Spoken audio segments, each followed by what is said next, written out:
We're a nation of hoarders, and most of our garages become household dumping grounds. Spring cleaning your garage won't take as long as you think if you follow these top tips.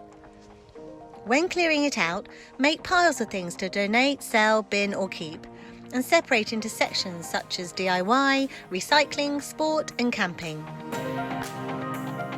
And you don't need to tackle this mountain by yourself. Just search for a recommended, vetted and monitored professional tradesperson on Checkatrade.com. For the bulky bits, a floor-to-ceiling open shelving system will make everything visible. Metal ones take more weight and buy flexible brackets so you can easily move things around. Bikes can be hung in a number of ways, but getting them hooked onto a wall will instantly give you loads more space. The same goes for ladders. You can secure them onto your wall or ceiling using heavy-duty storage hooks, rollers or a hoist.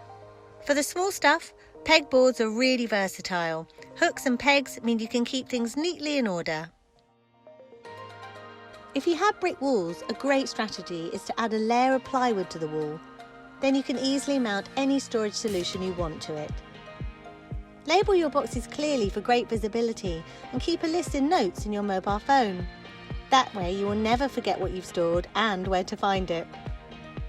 Transform your garage from a cluttered space into a usable, practical and valuable room. This simple storage solution has been brought to you by Checkatrade! Checkatrade.com